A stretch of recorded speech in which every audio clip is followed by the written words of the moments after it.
तो जैसे प्रातः काल से सायंकाल तक की हर व्यक्ति की अपनी एक दिनचर्या होनी चाहिए। ऐसा नहीं कि आज हम 4 बजे उठे, कल 7 बजे उठे, पर फिर मन को आप कंट्रोल नहीं कर पाएंगे। मन के लिए एक दिनचर्या होनी चाहिए कि हमको 10 बजे सोना है, 4 बजे उठ जाना है। तो फिर 4 से 4:15 नहीं होना चाहिए, 4 बजे उठ जाना है, ऐसा नियम बना ले। और उठ करके हमको थोड़ी देर नाम जप करना है, थोड़ी देर हमें वाणी जी का गायन करना है, थोड़ी देर हमें ध्यान, एक अपनी दिनचर्या। फिर हम अपने संसार के कार्य के नियम, जो संसार के कार्य है, उनको भी करते हुए भगवान को समर्पित करें। जैसे जो पद में है, जो आपको राष्ट्र सेवा मिली है, जो आपको समाज सेवा के पद मिले हैं, या आपको जो घर की सेवा के कार्य मिले हैं, उनमें बहुत धर्म पूर्वक आचरण होना चाहिए। अगर आप अधर्म आचरण करते हैं, अपने पद का दुरुपयोग करते हैं, तो आप सुबह जग करके थोड़ा माला चला लीजिए, फिर भी आपका कल्याण नहीं होगा, क्योंकि आप अपने पद का, अपने सेवा का दुरुपयोग कर रहे हैं। जैसे हम जानते हैं कि अधर्म आचरण है, ये अधर्मी है, हमें पता है दोषी है, और वो हमको कुछ धन दे देता है, और हम उसको मुक्त करवाने की बात सोचते हैं, और जो निर्दोष है उसको फंसा देते हैं। अब तुम चाहे जितना माला चलाने की कोशिश करो या दान पुण्य करो, वो तुम्हारा अधर्म आचरण, वो अधर्म का धन तुम्हें सतमार्ग में नहीं जाने देगा। नियम लेना चाहिए कि जिस पद में है, जिस धर्म में है, जिस कर्तव्य में है, चाहे कुछ भी हो जाए, हम अपने कर्तव्य से विमुख नहीं होंगे। जितना जब महान है, उतने कर्तव्य महान है। दोनों बातें समझना है।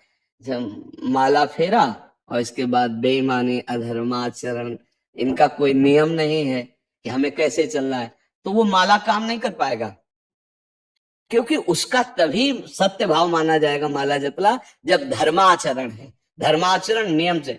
बोले वो बड़े कट्टर नियम वाले हैं, उनको घूस नहीं है, आप उनको भयभीत करके नहीं काम करवा सकते, प्रलोभन में काम नहीं करा सकते। ये हमारी गृहस्थी है ना, तो गृहस्थी के पालन के लिए धन चाहिए, और धन के लिए हम धर्म को आगे रखें, धन को नहीं। धर्म को, हमारा कर्तव्य क्या, प्रायः जैसे पूज्य बाबा ने कहा, आज हमारे देश में बहुत दुर्दशा हो रही है। दुर्दशा हो रही, क्यों? क्योंकि सब अपनी जगह से गलत हो रहे हैं। अगर अपनी जगह हम ठीक रहे तो हमारी दुर्दशा नहीं होगी, हमारा भजन कम होगा, लेकिन हम धर्म से चल रहे हैं तो हम विजयी होंगे। हम भगवान को प्रसन्न कर सकते हैं, क्योंकि हमें जो कार्य मिला है वो भगवान का ही कार्य, सृष्टि भगवान का कार्य। जैसे नए बच्चे कुछ वकालत पढ़ रहे थे, तो यहाँ के प्रश्न किया था कि हम जानते हैं कि वो दोषी नहीं है, हम जानते हैं कि वो दोषी है, पर दोषी हमें पैसा दे रहा है, तो हम वकालत पढ़े इसीलिए, हम उसको जिताएंगे, तो ये क्या कोई पाप है? तो हमका खुला पाप है। बोले नहीं, हमारी कोई ऐसा कंपनी दो, ऐसा कुछ बोले कि हमारी कंपनी को ये सिखाया जाता है, तो हमको तो ये करना ही होगा, अगर नहीं करेंगे तो हमारी वकालत का मतलब क्या रहा? तो नहीं, वकालत का मतलब अधर्मी को मुक्त करवाना नहीं है, वकालत का मतलब अधर्मी के सबूत एकत्रित करके उसको दंड दिलवाना है, और धर्मात्मा को मुक्त करवाना है। अब इसके लिए आपके पास अर्थव्यवस्था अगर कमजोर भी है, तो धर्म व्यवस्था आपकी पूरी है। धर्म व्यवस्था ठीक है तो परिवार स्वस्थ रहेगा, सुखी रहेगा, भगवान आप पर प्रसन्न रहेंगे।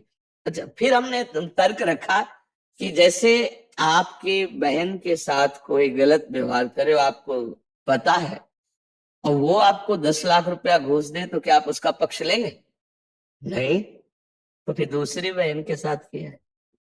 अब यहाँ विचार करना ना, अपने भाई का अगर कत्ल किए हो, मुझे पता हो कि ये दोषी है, तो क्या हम पैसे से उसको मुक्त करने देंगे? लगेगा कि जान की बाजी लगा देंगे, और तुम्हें हम ऐसे ही एक गरीब आदमी की किसी ने हत्या की है, तो आपका पक्ष बनता है। पर ये ज्ञान कहाँ मिलेगा? बिना अध्यात्म के ये ज्ञान तो मिलेगा नहीं।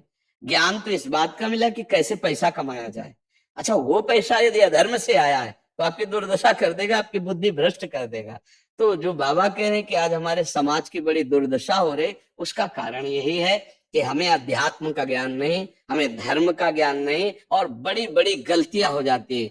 बिल्कुल पता है आदमी निर्दोष है, और हम धन के प्रभाव से उसको दंड दे देते हैं। वो दंडा भगवान जब आपको पलट कर देंगे, तो आप सह नहीं पाओगे, उसका परिणाम बहुत बुरा होता है।